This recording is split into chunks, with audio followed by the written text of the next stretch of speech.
Hello everyone, welcome back to CG fantasy strategy by sports Baazi. मेरा नाम है जय शर्मा और मेरे साथ है मेरे को एंकर कपूर साहब। किदा जी?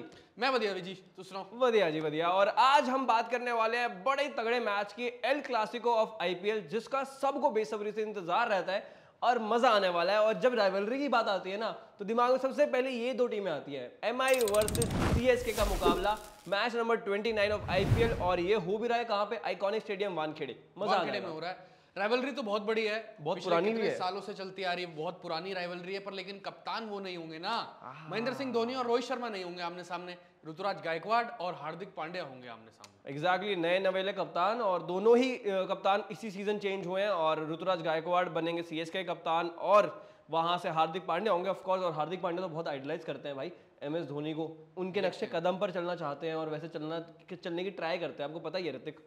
हाँ, ट्राई कर रहे हैं और ट्राई करें, कोशिश है, और बाकी चीजें भी उनसे जो है सीखें, उसकी भी बात हम करेंगे आगे जाकर। पर लेकिन वही है कि ऋतुराज गायकवाड़ के लिए कितना इंपॉर्टेंट होगा इस बड़े मैच का प्रेशर झेलना और एब्जॉर्ब करके उसको जो है उस तरीके से खेल दिखाना एज ए कैप्टन, क्योंकि मुंबई इंडियंस के खिलाफ इतने बड़े मैच में पहली बार उतरेंगे वो। एग्जैक्टली, प्रेशर होगा, लेकिन पीछे माही भाई खड़े हैं ना, जब बड़ा भाई खड़ा हो पीछे तो टेंशन कम होती है इंसान को थोड़ा सा। वो तो है, है ना? बात तो सही है, बात तो सही है। और बात सही, और आगे भी करेंगे हम कि स्पोर्ट्स बाजी के ऐप पर आप किस तरह से लाइव खेलते खेलते लाइव जीत सकते हैं रियल कैश।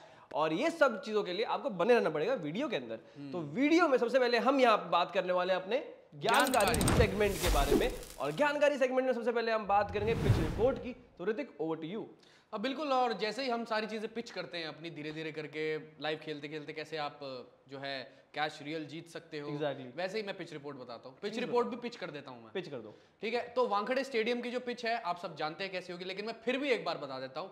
तो टिपिकली बैटिंग विकेट, और सेकंड इनिंग्स में चेस करने वाली टीम के लिए ज़्यादा यहाँ पर प्रेफरेंस बढ़ जाती है, क्योंकि ड्यू आ जाता है और चेस करना आसान रहता है यहाँ पर। तो टॉस जीतने वाली टीम पहले गेंदबाजी का फैसला करेगी और चेस करना चाहेगी, क्योंकि ड्यू की वजह से बैटिंग और भी ज़्यादा ईजी हो जाती है। ऑफ कोर्स ईजी तो हो जाती है, और यहाँ पे वानखेड़े में चेस करना ज़्यादा प्रेफर करते हैं। और रन्स भाई सब कितने ज़्यादा बनते हैं, बहुत रन्स बनते हैं। मतलब जहाँ पर एवरेज इनिंग का मतलब फर्स्ट इनिंग्स का एवरेज स्कोर 180 प्लस है, तो मतलब कहीं ना कहीं यही चीज़ है, यहाँ पर रन्स बहुत ज़्यादा बनते हुए दिखाई देंगे। एग्जैक्टली और राइवलरी देखने को मिलेगी नहीं मिलेगी वो एक सवाल रहेगा, लेकिन हेड टू हेड क्या कहता है, किसका पलड़ा वहां भारी है वो बता दो। तो दोनों टीमों के बीच में यानी सीएसके और एमआई के बीच में अभी तक टोटल 36 मुकाबले हुए हैं, जिसमें से एमआई ने 20 मुकाबले अपने नाम करे हैं और चेन्नई सुपर किंग्स ने 16 मुकाबले अपने नाम करे। मुंबई इंडियंस जो है उनका पलड़ा यहाँ पे भारी है ऋतिक। और यहाँ पे देखेंगे कि सीएसके की टीम क्या है, यहाँ पर थोड़ा सा वो गैप जो वो कम करने की कोशिश करेगी, या फिर एमआई जो ट्रैक पर आ चुकी है और उनकी जो बल्लेबाजी है बहुत स्ट्रांग दिख रही है, और अपने घर पे खेलेंगे तो और भी ज़्यादा स्ट्रांग हो जाती है ये टीम। तो कहीं ना कहीं निगाहें रहेंगी सूर्य कुमार यादव पे भी। भाई मैं तो उनका इस बार भी स्टॉक खरीदने वाला हूँ। लास्ट में जो भी खरीदा जब एमआई खेली थी, और मैं तो रियल कैश जीता था और साथ साथ स्टार्स प्रो पे भी खेला था, मज़ा आया था। तो सूर्य कुमार यादव पे निगाहें रहेंगी। और क्योंकि यहाँ पर बल्लेबाजी इतनी अच्छी होती है, तो इधर से भी सीएसके की टीम में भी काफ़ी सारे बल्लेबाज होंगे जिन पर निगाहें रहेंगी, उसके बारे में बात करेंगे। लेकिन उससे पहले बात करते हैं वेन्यू स्टैट्स की एक्चुअली, कि क्या कहते हैं वेन्यू स्टैट्स। अब बिल्कुल मैं बता देता हूँ। वानखेड़े स्टेडियम के जो मैदान के आंकड़े हैं, T20 में कितने मैच हुए हैं, पहले इनिंग में बल्लेबाजी का कितने मैचेस जीते हैं ऐसे करते हुए, सेकंड इनिंग में कितने जीते हैं, उसके बारे में बात करें। टोटल मैचेस वानखेड़े स्टेडियम में T20s में 112 हुए हैं, जिसमें से पहले बैटिंग करने वाली टीम ने 51 मैचेस जीते हैं और बैट सेकंड यानी चेज करने वाली टीम ने 61 मैचेस जीते हैं। तो ये तो हो गया यहाँ पर वानखेड़े का जो ओवरऑल वेन्यू स्टैट है वो। अब बात कर लेते हैं जरा कि कौन सी प्रोबेबल 11 होने वाली है इन दोनों टीमों की। तो सबसे पहले होम टीम आप बताओगे? होम टीम बता दो। तो मुंबई इंडियंस की प्रोबेबल 11 कुछ ऐसी रहेगी। Rohit Sharma, Ishan Kishan, Tilak Varma, Hardik Pandya, Tim David, Romario Shepherd, Mohammad Nabi, Shreyas Gopal, Jasprit Bumrah, Gerald Coetzee और आकाश मडवार। तो ये तो हो गई एमआई की टीम की बात। अब चलते हैं सीएसके की टीम की तरफ कि उनकी प्रोबेबल 11 किस तरह से दिखती है। Ruturaj Gaikwad, Rachin Ravindra, Ajinkya Rahane, Daryl Mitchell, Sameer Rizvi, Ravindra Jadeja, MS Dhoni, Shardul Thakur, Mustafizur Rahman, Tushar Deshpande and Maheesh Theekshana. तो भाई ये तो बात हो गई सारी स्टैट्स की, ज्ञानकारी सेगमेंट की आपने बता दिया। दिल दिमाग और डेटा जो बहुत इंपॉर्टेंट होता है कहीं भी एनालिसिस करने के लिए, उसके बारे में हमने जानकारी दे दी है। अब बात करते हैं कि यार ये जो हमने दिल दिमाग डेटा की बात कर रहे थे, उसको एग्जीक्यूट करेंगे कहाँ पे? हम करेंगे आज के बाजीगर सेगमेंट में। और सबसे पहले हम बात करेंगे क्लासिकल टीम की। यहाँ पे क्लासिक टीम क्या कहती है आज की ऋतिक? हाँ, तो मतलब क्लासिक फैंटेसी बनाना भी बहुत जरूरी हो जाता है और हमने इसमें थोड़ा सा ज्यादा दिमाग लगाया है। Okay. दिल थोड़ा सा कम रखा है क्योंकि फैंटेसी बनाते हुए थोड़ा सा हमें इसके बारे में भी सोचना होता है, थोड़ी सी मॉनिटरी इनटेक के बारे में भी सोचना होता है, तो दिमाग ज्यादा लगाना पड़ता है। तो उसके हिसाब से क्लासिक फैंटेसी टीम सीएसके की कुछ ऐसी रही। विकेट कीपर्स में ईशान किशन, बैटर्स में रोहित शर्मा, सूर्य कुमार यादव, ऋतुराज गायकवाड़, शिवम दुबे, रचिन रविंद्र, ऑलराउंडर्स में हार्दिक पांड्या, रविंद्र जडेजा, बॉलर्स में जसप्रीत बुमराह, जिराल कोहली और मुस्तफिजुर रहमान। वाइस कैप्टन रहेंगे इस टीम के सूर्य कुमार यादव और कैप्टन रहेंगे ऋतुराज गायकवाड़। तो ये तो हमने बना दी क्लासिक फैंटेसी जी। कैप्टन चुन लिया, वाइस कैप्टन चुन लिया, पर लेकिन मान लो कि जो कैप्टन मैंने चुना है, वाइस कैप्टन चुना है या कोई भी खिलाड़ी है, मतलब मुझे परफॉर्म नहीं करके देते या मतलब ठीक से नहीं बैठ रहे, तो मैं आगे क्या करूं?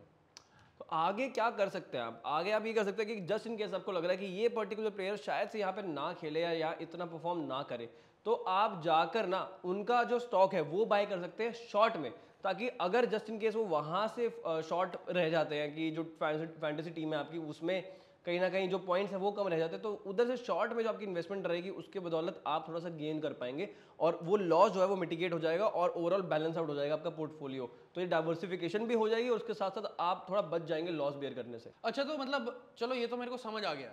दूसरी चीज़ है कि मैं पहली इनिंग की टीम बना ली मैंने और टीम वो काफ़ी अच्छा भी कर गई और मेरे खिलाड़ी मुझे काफ़ी ज़्यादा पॉइंट्स भी जिता कर दे गए और मैं सोच रहा हूँ भाई आगे भी मेरे को ऐसी टीम चाहिए बढ़िया जो मेरे लिए करके दे। वो कैसे करके देगी? तो वो इस तरह से करके देगी ऋतिक, क्योंकि आप जो तड़प है वो बहुत ज़्यादा है, तो मैं बता देता हूँ कि कैसे वो ज़्यादा को फुलफिल किया जाए। ये वाली जो है आपकी तड़प, इसकी बात कर रहा हूँ। तो उसमें क्या है कि आपको बेसिकली करना है सेकंड इनिंग्स में जाके अपनी टीम बनानी है। स्पोर्ट्स बाजी के प्लेटफॉर्म पे आपको ऑप्शन मिलता है कि आप सेकंड इनिंग्स की एक अलग टीम बना सकते हैं। तो आफ्टर फर्स्ट इनिंग्स आपको समझ में आ जाएगा कि ये गेम किस तरफ जा रही है और उसके अकॉर्डिंगली जो भी चेजिंग साइड होगी और डिफेंडिंग साइड होगी उनके बेस्ट बॉलर्स और बैटर्स और ऑलराउंडर्स आप ले सकते हैं। कैप्टन वाइस कैप्टन वहाँ सेलेक्ट करें और सेम उसी तरह से जैसे पहले आपने टीम बनाई होगी वैसे बना सकते हो और ज़्यादा उस चीज़ को एम्पलीफाई कर सकते हो कि जितने फैंटेसी पॉइंट्स आप पहले जीत रहे थे और ज़्यादा जीत सकते हो। अब बात करते हैं यार एक और इंपॉर्टेंट चीज़ की, जो कि है स्टैट्स प्रो स्पोर्ट्स बाजी के प्लेटफॉर्म पे। और सबसे एक्साइटिंग मेरे को तो यही लगता रहता है कि लाइव खेलते खेलते ना लाइव जीत सकते हैं हम रियल कैश स्पोर्ट्स बाजी के प्लेटफॉर्म पे। और स्टैट्स प्रो में जाके आपको बस सवालों के जवाब देने जो ऑलरेडी आप लोग वैसे ही बातचीत करते हुए दे देते हैं। कौन सी टीम टॉस जीत के पहले गेंदबाजी करेगी या बल्लेबाजी करेगी, कौन सी टीम जीत सकती है, किसके ज़्यादा चांसेस हैं, ये सब चीज़ें हैं। और अगर आप उसमें अपना ओपिनियन शेयर करते हैं, इन्वेस्ट करते हैं, तो आपको रिटर्न्स भी रियल कैश के बदले मिलेंगे ऑफ कोर्स। तो अब क्या दिक्कत है इसमें? कोई दिक्कत नहीं लग रही है तो इनको बता ही देते हैं अपनी ऑडियंस को। तो सबसे पहले हम बात करते हैं इस मैच के स्टैट्स प्रो के बारे में, कौन कौन से क्वेश्चंस किस तरह से आते हैं और कैसे आपको खेलना है ये। तो स्टैट्स प्रो में अगर आप जाएंगे इस मैच से रिलेटेड किस तरह के क्वेश्चन मिलेंगे वो मैं आपको बताता हूँ। सबसे पहला आएगा Mumbai will win the T20 match against Chennai. अब मुंबई खेल रही है वानखेड़े के मैदान पे, हेड टू हेड में मुंबई की जो टीम है, हमने बात की थी ज्ञानकारी सेगमेंट में कि वहां पर भी पलड़ा जो है भारी है। तो ओवरऑल आप कह सकते हो कि शायद मुंबई की टीम जीत सकती है, लेकिन ये एल क्लासिको है, यहाँ पर नहीं पता होता है एंड तक भी कि एक्चुअली कौन सी टीम जीतने वाली है। और मेरा ओपिनियन ये रहेगा कि शायद से मुंबई ना जीते, बिकॉज सीएसके के पास MS धोनी है और बाकी सारे प्लेयर्स भी बहुत अच्छे हैं, स्पिनर्स उनके पास ज़्यादा बेहतर है मुंबई के कंपैरेटिवली। तो मेरे को लगता है कि कहीं ना कहीं वो बहुत बड़ा फैक्टर बन सकता है और मैं सीएसके की तरफ जाऊंगा और मैं वहां पर अपना ओपिनियन रखूंगा कि सीएसके जीत सकती है। अगर आपको लगता है कि नहीं मुंबई जीत सकती है तो मुंबई पे येस कर सकते हैं, और अगर आपको लगता है नहीं तो आप नो कर सकते हो, सीएसके को सपोर्ट कर सकते हैं। उसके साथ साथ यहाँ पे सेकंड क्वेश्चन जो है वो यहाँ पर आप देख सकते हैं कि toss winning team will opt to bowl first. अब बॉलिंग तो ऑब्वियसली बात है करेगी टीम जो भी टॉस जीतेगी, क्योंकि चेजिंग करना ज़्यादा प्रेफरेबल रहता है यहाँ पे और बहुत बड़ा मार्जिन है विनिंग परसेंटेज की अगर बात करो तो चेज करते हुए ज़्यादा बेहतर रहता है। तो इसके अलावा अगर थोड़ा सा और नीचे हम स्क्रॉल करेंगे तो एक सवाल आता है यहाँ पर कि team batting first will score 185 और more run in 20 overs. Hrithik क्या लगता है, हो सकता है या नहीं हो सकता है? 185 रन बन सकते हैं 20 ओवर में या नहीं? भाई क्यों नहीं बन सकते? पिच रिपोर्ट वानखेड़े स्टेडियम की कुछ ऐसी है कि यहाँ पर रन्स बनेंगे, फ्लैट सरफेस रहेगा, बैटिंग के लिए बहुत अच्छा रहेगा, तो रन बन सकते हैं। लेकिन यार स्पिनर्स जो हैं वो भी कामयाब होते हैं वानखेड़े के विकेट पे। होते हैं जरूर होते हैं, अगर थोड़ा सा ड्राई रह जाए तो होते हैं। एग्जैक्टली और यही ओपिनियन मेरा रहेगा कि शायद से यहाँ पे ना बने 180 रन। ऋतिक कह रहे हैं बन सकते हैं, लेकिन मेरे हिसाब से अगर स्पिनर सही तरीके से गेंद डालेंगे तो वहां पर ओपिनियन चेंज हो सकता है और मैं तो यहाँ पे कह रहा हूँ कि नहीं बनेंगे। आपको क्या लगता है? आप अपना ओपिनियन यहाँ पर शेयर कर सकते हो। ऋतिक तो यस करने वाला है, मैं नो करने वाला हूँ। उसके बेसिस पे आप अपना ओपिनियन शेयर करें, आपका दिल दिमाग और डेटा क्या कहता है, उसका एनालिसिस क्या कहता है। उसके बाद अगर हम चले एक और सवाल की तरफ, तो team batting first will score 7 और more run in first over. क्या लगता है? 7 रन? एक दो बाउंड्रीज आ सकती हैं, कोई बड़ी बात नहीं होगी, लेकिन अगर मुंबई पहला ओवर डाल रही होगी तो जसप्रीत बुमराह होंगे, क्या उनको 7 रन लग सकते हैं? सवाल रहेगा। मेरे को नहीं पता, मेरे को लगता है बन जाएंगे 7 रन, कोई बड़ी बात नहीं होती, चाहे जसप्रीत बुमराह हो या कोई और भी गेंदबाज हो, या इवन अगर पहले चेन्नई गेंदबाजी करती है तो भी मेरे को लगता है ईशान किशन कहाँ चुप बैठते हैं, रोहित शर्मा कहाँ चुप बैठते हैं, तो 7 रन बनना कोई बड़ी बात नहीं है। मैं येस पे जाऊंगा। अगर आपको लगता है कि नहीं बनेंगे तो आप नो पे जा सकते हैं। आपको क्या लगता है ऋतिक? मेरे हिसाब से वही आपकी वाली बात, पर एक साथ में मैं एक्सेप्शन ये लेके चलूंगा कि हार्दिक पांड्या पहला ओवर देंगे जसप्रीत बुमराह को। ये भी हो सकता है, कोई बड़ी बात नहीं होगी, बिकॉज उनके लिए तो वो एक बहुत प्राइसी प्लेयर है कि भाई उनको बहुत ध्यान से डलवाने पड़ेंगे वो 4 ओवर, बट स्टिल मतलब मेरे हिसाब से बन जाएंगे 7 रन, कोई बड़ी बात नहीं होगी। तो ये तो हो गई स्टैट्स प्रो की बात। अब कर लेते हैं स्टॉक्स की बात। वो कौन से ऐसे 3 स्टॉक्स होंगे जय जिन पर लॉन्ग पर जाके भी दाव खेल सकते हैं, शॉर्ट पर जाके भी दाव खेल सकते हैं। लॉन्ग पर ज्यादा भरोसा जताया जाए तो वहां पर भी जाके दाव खेला जाएगा, शॉर्ट पर अगर मान ली कम भरोसा है तो कोई दिक्कत ही नहीं है, वहां पर भी आप इनका जो है प्लेयर्स पर दाव खेलकर वहां पर भी जो है भरोसा तो दोनों तरफ होगा ना, कि एक प्लेयर चलेगा और एक प्लेयर नहीं चलेगा, वो भी भरोसा ही रहेगा। भरोसा दोनों साइड है, भरोसा दोनों साइड है। वही तो कह रहा हूँ कि दोनों जगह पे दाव अपना खेल सकते हैं। हाँ, उसको भी 2 लोगों पे भरोसा था और फिर बाद में बस वही है। पर यहाँ पे तो गारंटी मिल जाती है ना स्टॉक्स में, वहां पर गारंटी नहीं थी जय भाई। वही है दर्द, क्या बोले, अब छोड़ो यार। आप 3 स्टॉक्स की बात कर लेते हैं ना, इंपॉर्टेंट। सबसे पहला स्टॉक है सूर्य कुमार यादव का, जिनका लॉन्ग है ₹48 और शॉर्ट है ₹44। अगर आपको लगता है कि सूर्य कुमार यादव बहुत बड़े बड़े छक्के लगाएंगे, बहुत अच्छी पारी खेलेंगे अपने बल्ले से, क्योंकि वानखेड़े का स्टेडियम है,